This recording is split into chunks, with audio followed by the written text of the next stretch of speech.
Hillbrook Insane Asylum Patient File Update. Entry by Dr Quinton Quartermain. Patient number 888, Cleo Lawson, better known as Cleopatra. This is usually where I have another shout at the staff for their bizarre naming obsession. However, this is one of the rare cases where a patient insists we call them by a nickname, and frankly, when with this particular patient, calling her anything else is somewhat unwise. We are still yet to see any changes in 888's behaviour. The medications have had no effect. The hypnosis and various other therapies we've tried have been equally unfruitful. It's possible I may have to do a full rethink on her treatment plan. If I don't find something that works soon, we're looking at another permanent resident. And as big as this building is, well, one of these days we're going to run out of room. There are, of course, simpler solutions. But I want to run through all of our options first before we resort to something so drastic. After all, we wouldn't want to upset her adoring public, now would we? We still receive her fan mail, if you can believe it. A lot of people care about her. Then again, when you know 888's story, it is difficult not to feel sympathy for her. Unless you're my ex-wife, of course. Not even going to tell this tragedy is going to melt the icy cold heart of that bitch.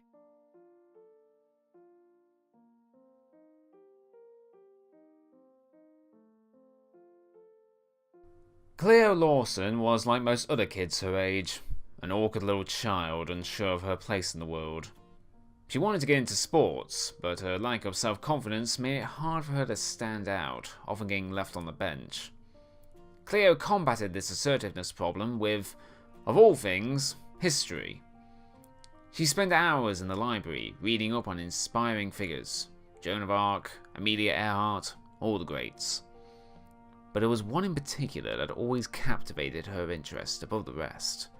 The last pharaoh of ancient Egypt, Cleopatra. Maybe it was due to her being Egyptian on her mother's side. Maybe it was because of their similar names. Whatever the reason, she was the one Cleo idolized. A strong and wise leader. Exactly what she wanted to be. And it's what she became when she made captain of the girls' football team.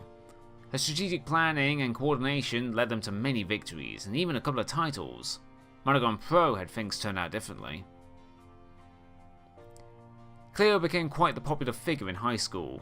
Pretty much everyone knew and respected her, leading to a pivotal moment in her life when she convinced a group of bullies to lay off a student by the name of Bethany White. Bethany was an art student, specialized in music, played a mean saxophone. She struggled to assert herself, much like Cleo once did, often getting pushed around by the rest of the school. However, they all quickly backed off once it was made clear she was friends with Cleo Lawson. The same courtesy was shown to all those within her social circle. A circle, mind you, that was growing in direct correlation to her rising popularity. She appreciated and somewhat relished in the attention she got from others, but it always felt a little artificial. Not with Bethany though. The two just seemed to click right away, becoming very close. Wasn't long before they were inviting one another over for dinner and everything.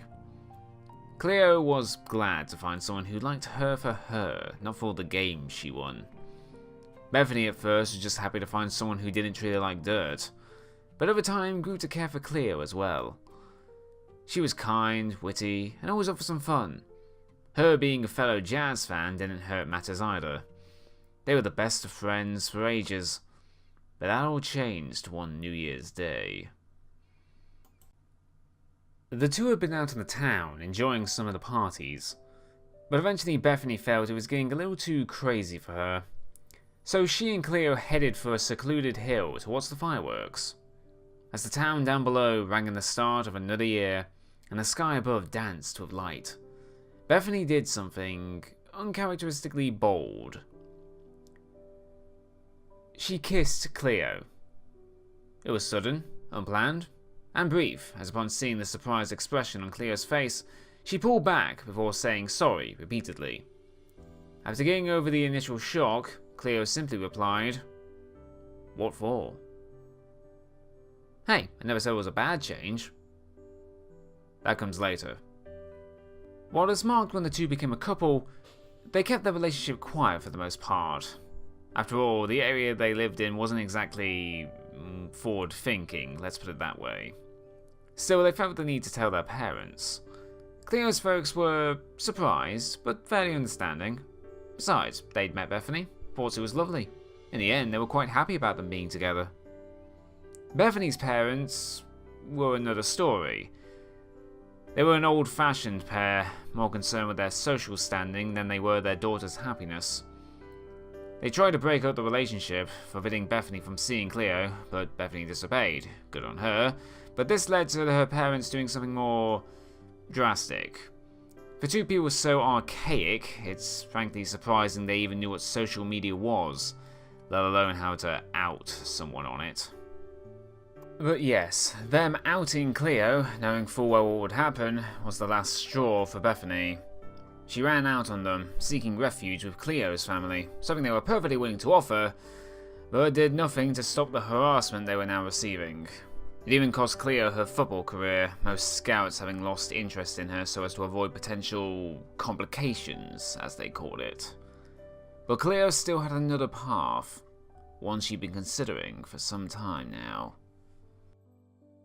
Being a history nut, one ends up learning much about war. Cleo had had more than a passing interest in joining the military, and with her original plans out of the window, she now had no reason not to. Her loved ones weren't exactly enthusiastic, but remained supportive nonetheless. She got into basic training just after graduation. Before she knew it, she was ready to be deployed. The family was there to see her off, her parents agreeing to let Bethany live with them for the time being, as the couple still hadn't quite figured out their own living arrangements. She in particular was worried, but Cleo assured her it would all work out, saying that no matter what happened, nothing would stop her coming back to her. Nothing is a surprisingly layered word. There isn't anything quite like a tour of war-torn Syria to make one appreciate the comforts of home life. Even so, Cleo coped. Her tactical prowess and leadership skills adapted well to this new environment. She proved to be an exemplary soldier, and though she was motivated by feelings of home, she knew not to let herself become distracted by them, doing her best to distance those thoughts from her mind whenever it came to more serious work. This behaviour wasn't lost on her comrades. I have accounts of them saying how differently she acted on the battlefield compared to her off time. It was almost as if there were another Cleo who took over for these moments.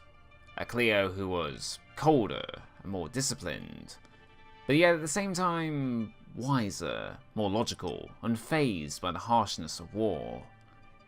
At the time, it was just seen as her being a good soldier.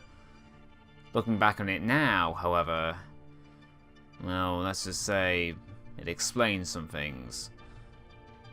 Cleo never finished her tour. She was caught in a mine explosion, costing her 2 of the fingers on her right hand. All things considered, the injury itself could have been a lot worse, though it was still enough to get her discharged from duty. The thought of returning home was one of the few things that had kept her going, making it all the more ironic that when she finally did, it didn't feel right. It was like everything had changed while she had been away. Or maybe she was the one that had changed. Suddenly not needing to be vigilant at all times, not having to plan each individual move in advance, not having to worry that what you just said to the friend standing next to you may very well be the last thing you say to them ever. It was as if she'd been dropped into somebody else's life, not hers. But she quelled these feelings. It'll be alright once she goes back with her family. Everything will feel normal then. I'm afraid this is where that other change I mentioned earlier comes into play. It had happened while she was in transit. There was no way she could have been informed beforehand. Her parents and Bethany had been driving down to the port, eager to welcome her back. Perhaps too eager, given the speed they were doing. That, plus some heavy rain, and an 18-wheeler with a very tired driver at the wheel coming the other way, and, well, nobody made it to the port that night to welcome Cleo home. Their untimely demise did more than shake her. It crushed her very spirit. To Cleo's credit, unlike most cases here, she did actually seek help after such an emotionally devastating event. Grief counselling, therapy and such. Granted, in the long run, literally none of it helped, but still, she tried. Cleo now had nobody. Her once sizable social circle had dissolved long ago, and the only people who still had any interest in her were Bethany's parents, and that's only because they wanted someone to shout at. There was nothing left for her here. She had to get away from the painful memories of those she'd lost. Her first thought was to return to the military. She had felt comfortable there. But she'd been discharged. That wasn't an option. She didn't have enough experience to get into a training position, and the nearest private security firm wasn't looking for new talent. Not even registering as a disabled veteran worked, as her injury was deemed too minor for her to claim benefits on it. It was as if the last few decades had been undone, and she'd been reduced back to that lost little girl with no idea of where she belongs. Can anyone blame her for getting desperate? Cleo knew mercenary work was dodgy. It wasn't what she wanted, it wasn't what she planned for, but she had nowhere else to turn. And the op she managed to get into sounded harmless enough. An archaeologist by the name of Paul Grossman was organising a trip to Egypt, having found the possible whereabouts of an undiscovered ancient tomb. He wanted some extra protection, believing some unscrupulous parties may be after the valuable artifacts there. Cleo, along with several freelancers, had agreed to provide security. At the very least, she was happy about finally getting to see Egypt. Being there filled her with a sense of nostalgia for those days of researching the country's ancient history. Now, she'd at last get a chance to see some of it up close. Unfortunately, when they reached the tomb, they found a car was parked outside. Someone had beaten them to it. They headed in with weapons drawn, spreading out into the deep, sand-filled halls in search of these thieves.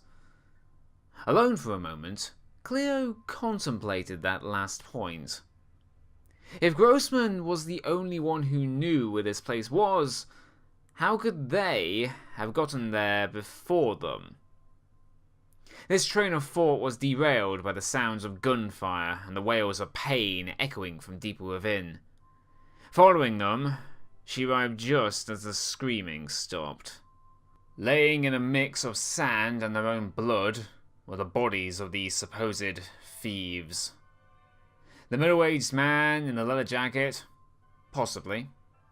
The curly-haired woman in the smart dress? Doubtful. The little boy wearing the baseball cap? Certainly not. Grossman hadn't lied about an unscrupulous party looking to screw over some archaeologists and get their hands on some artifacts. He just failed to mention they were said party. He had plans to sell them on the black market, promising his hired help a percentage on the earnings, so long as they kept quiet about all that happened here. The rest of the mercenaries, two of whose guns were still smoking from the massacre, agreed. Cleo did not. She knew it would be stupid to try and take them all on by herself, instead trying to slip away. Unfortunately, the others caught on. A brief firefight ended with Cleo being shot in her left arm. It passed straight through, managing to miss any vital organs, but the pain was still enough to make her stumble, falling off a high ledge and into a pit. Figuring that was enough to kill her, Grossman and his cronies left, taking as much as they could carry. Their story, if anyone asked, was that she'd been killed in the cave-in. Cleo was left alone in a deep state of unconsciousness. Using this time to reflect on things, she thought about how everything had gone so wrong in her life. There was no fixing this now. She tried her best, and she had failed. She wished she was somebody else. Somebody who didn't have to deal with this pain. Somebody who had a reason to carry on. Somebody to take her place in this cruel, unfeeling world. Well, wish granted. For when her eyes finally opened, Cleo Lawson wasn't the one looking through them. 2 weeks later, an aspiring filmmaker by the name of Mark Asker walked the streets of Cairo. He'd been in the area in search of inspiration for his next project. What he found was a woman in fancy dress, standing on the sidewalk, spouting what most passed off as random gibberish. Daring to get closer than most, the stranger told Mark to kneel in the presence of Cleopatra, last great pharaoh of Egypt, made flesh once more, punctuating her command by slamming the ground with her golden scepter, which was very clearly made of cheap plastic and not actual gold. Most people would walk away at this point. Evidently, Mark Asker is not most people. For where everyone else saw a crazy person, he saw opportunity. You know, I've actually seen Cleopatra Lives. Gets a tad pretentious at times, and even by indie movie standards, you can tell it was made on a tight budget, like how they try and hide the fact she's missing some fingers by having her wear gloves the whole film. Still, a decent watch. I'm much more interested though in its production. It was originally going to be some wacky time travel adventure, but Cleopatra insisted it involved reincarnation, spirits, and a more philosophical feel. Since she was the linchpin in all this, Mark agreed. He figured she must be some sort of method actor, someone who stays in character at all times. He didn't complain, it actually made filming a lot easier. Most scenes were improvised, just having Cleopatra meet and interact with real-life people. An unorthodox method, but I can't say it didn't work. Cleopatra Lives proved to be quite successful, being praised for its insightful look into how historical figures can transcend into legend and myth, as well as its unique approach to filmmaking, and of course, its main star. Soon everyone was talking about this Cleopatra method actor. Many may have seen her as a novelty, but a talented one nonetheless. Even famed producer Chuck Goldstein once talked of wanting the chance to work with her on something. But he never got that chance. Neither did Mark Asker, or anyone for that matter. Cleopatra had no plans to make more movies.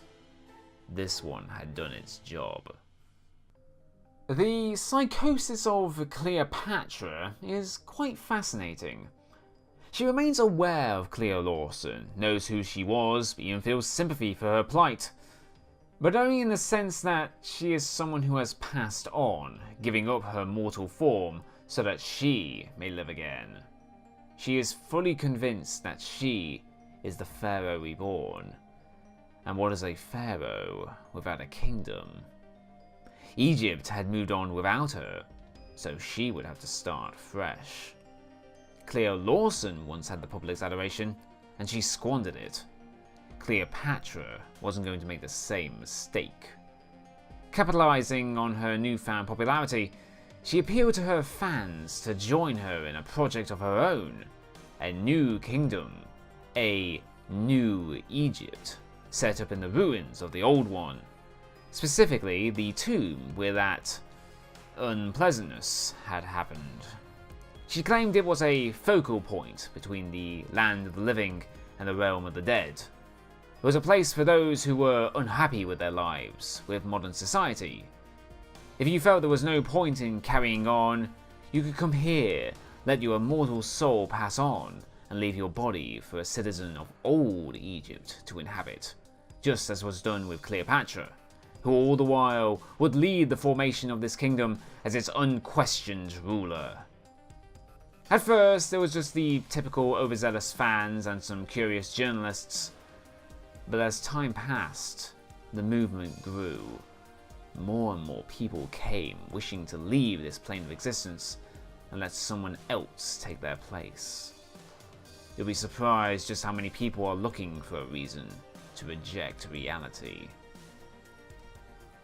After this, her movie was seen in a different light. perhaps not as just some piece of artistic expression, but rather as a recruitment tool to draw in the lost and impressionable. Meanwhile, Mark Asker suddenly decides to distance himself from his creation. To say the least, the Egyptian government wasn't happy about a cult setting up shop in one of their historic landmarks, even one most hadn't even been aware of until now. I think even the so-called people of New Egypt, as deluded as they were, expected a suit to turn up eventually. And in the end, one did, along with two more. A trio of well-dressed men claiming to represent the Arab Republic of Egypt arrived wanting an audience with their leader. While her guards treated them with distrust, Cleopatra welcomed them in. She'd actually been wanting to talk with the leaders of Old Egypt, as she kept referring to it, in order to better establish her kingdom as its own. And she must have gotten, at least half a minute into her proposal for a potential trade agreement before they opened fire. As it turns out, they were sent not by Old Egypt, but by Grossman. Fame, being the double-edged sword that it is, had brought Cleopatra to his attention, and he recognized her as Cleo Lawson. Grossman himself had been doing fairly well. He was a prominent name in high society, maintaining the facade of a wealthy archaeologist, whilst pulling all sorts of shady stuff out the back through his connections in the criminal underworld. As you'd imagine, the person he thought he'd had killed suddenly turning up alive and potentially ruining his cover story by having somebody else recognize her, thereby jeopardizing everything he'd built by exposing the lengthy list of illegal things he had done, was alarming to Grossman.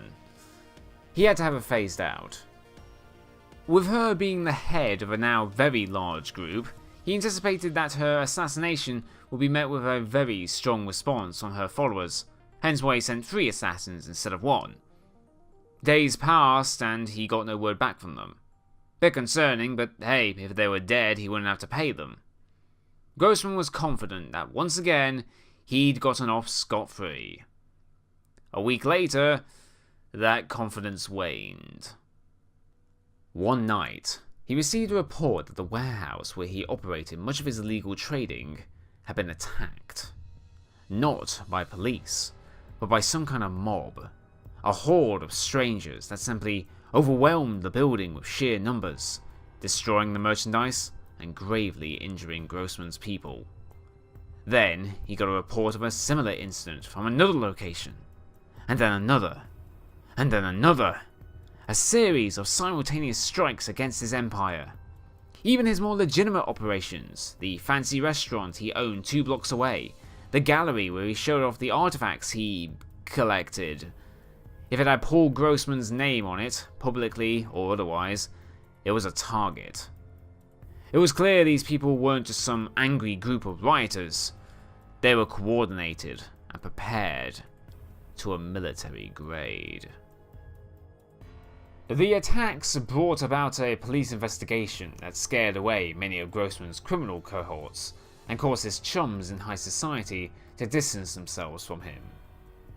In no time at all, everything he had built was starting to crumble. He was left unsure what to do, what he could do. He felt lost. But there's a place for all those who feel lost. After a stressful day of fighting off reporters, Grossman went to bed, only to wake up thousands of miles from home. He found himself back in that Egyptian tomb once again. Only this time, he wasn't the one in control.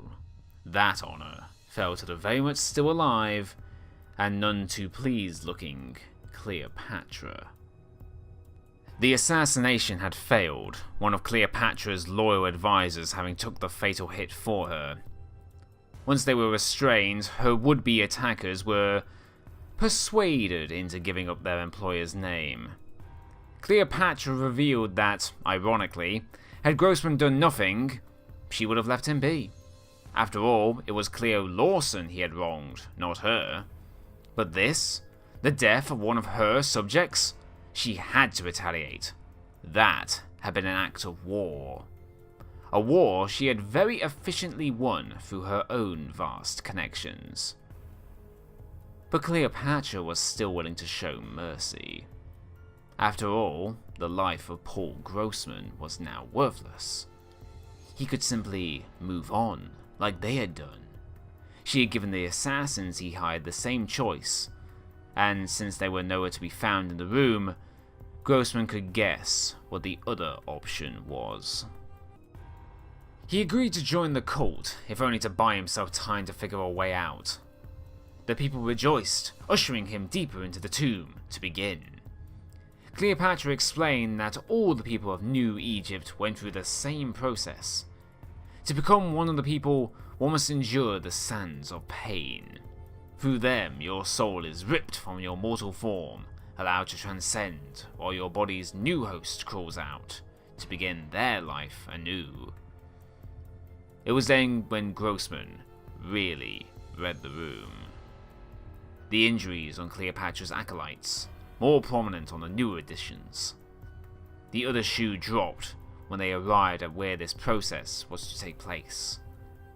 The pit in which Cleo Lawson had died. He begged, tried to bargain, but his words fell on deaf ears as he was thrown into that dark abyss. It's funny, really. Had he not flailed about in a panic so much, he might have actually landed in that pile of sand, instead of breaking his neck on that pile of all the others who failed to transcend. You know, the strangest part of all this, to me at least, was Cleopatra's capture. Apparently, when real agents finally made it into her throne room, they found her and all of her sentries already incapacitated. They later made claims of being attacked by some sort of being of light, but I wouldn't put too much faith in anything that comes out of their mouths. Most were arrested, with the more extreme cases being institutionalized, as is what happened with their leader. The cult itself still exists, albeit in a less organized state. Always on the move, trying to recruit new followers. From what I've heard, they've had little success. They insist that they can only truly prosper again once their queen returns to them, insisting we free her. Even tried breaking her out a couple of times. Didn't work. I mean, I know security here is bad, but it's not that bad. I've been through many sessions with patient number 888. She'll acknowledge what I'm saying, but in the same way an adult does when they're entertaining the nonsense of a small child. She believes without a shadow of a doubt that she is who she claims to be. A celebrated queen of a proud and magnificent land, beloved by her people and feared by her enemies. How the hell are we supposed to compete with that? All we can offer her is the cold hard truth that everyone she knew and loved is dead, and that she was denied everything she wanted in her life. Well, I guess sometimes we just don't get what we want. In fact, I'd argue we rarely get what we want. You think I wanted to end up working here? To have my private practice shut down? To have my wife run off with all our savings? To be estranged from my daughter for the past 5 years? To have to work with Barry? And Audley's so incompetent he can't tell the difference between tranquilizers and adrenaline? Life's unfair, people! End recording.